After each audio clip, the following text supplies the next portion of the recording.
Hey guys, Mike here. So today, I'm here to talk to you about The Favourite. In this review, I'll be going over a brief summary of the plot, my quick thoughts about the film, and whether or not you guys should go and see it. So I'm going to try and keep this review spoiler-free. However, if you don't know anything about the film, and you want to go completely blind, then let's just come back to this video once you've seen the film. So with that, let's get started, shall we? My dear friend, how good to see you've returned from hell. I'm sure you shall pass through it one day.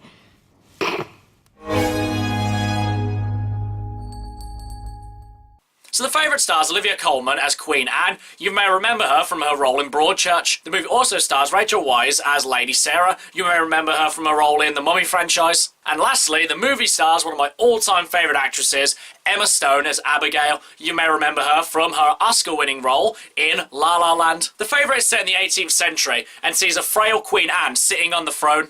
England is in the midst of a conflict with France, and Parliament and the Lords and pretty much all of the Queen's subjects are basically imploring her to do something about it.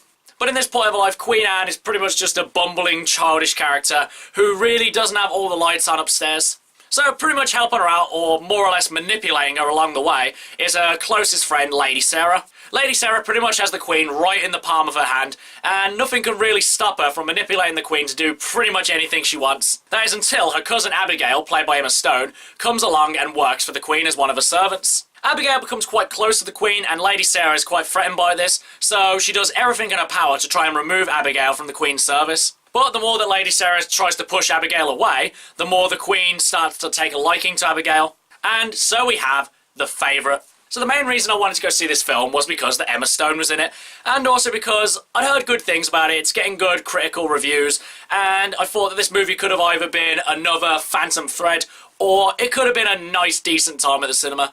But luckily, this movie is nowhere near as bad as Phantom Thread. But before I really get to the things I actually really liked about this movie, I'm just going to talk about a couple of things that I wasn't so hot on. So for the most part, the score was really good in this movie. It really elevated the tension in a lot of scenes, and it just was really well composed. But there was one piece of music in the movie that was really irritating and stood out to me quite a lot.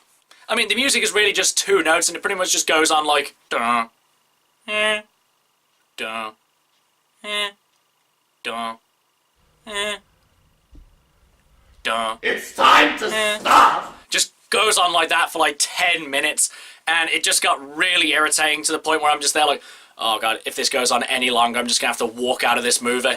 But luckily, it just stopped just before I couldn't take another second of it.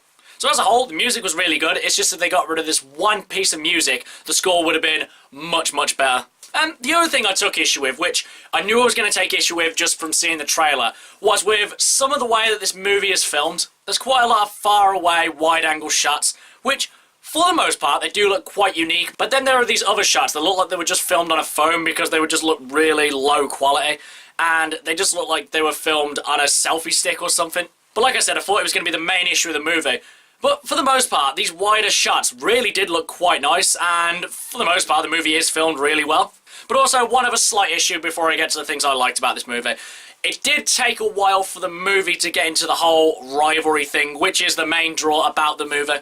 But you know, once it gets to the rivalry between Lady Sarah and Abigail, that's when the movie gets really good. For the most part, you think you know who you're supposed to be rooting for, but with the things that these characters do to each other, you really don't know who's right, who's wrong, or who you really should even be rooting for in the first place. Each character has legitimate reasons why they would want more power and why they would want the Queen in their pocket, and both are master manipulators who really play off the vulnerabilities of the Queen. I mean, you wouldn't believe some of the things that these characters do to each other, and as well, it really looked like it could go either way.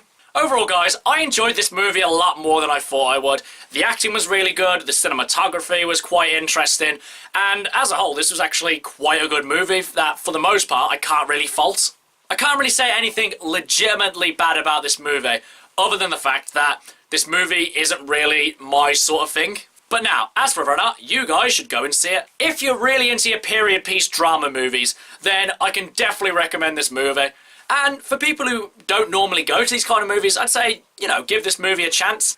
But honestly, if you're not interested in this movie in the slightest, and you really have to force yourself to go to it, then I should say just give it a pass. But ultimately, I really wouldn't have gone out of my way to see this movie had Emma Stone not been in it. Okay guys, that's my review of The Favourite. If you've seen it, what did you think about it? And what's your favourite movie set in the 18th century? Whatever it is, drop it in the comments below, and until next time, I've been Michael.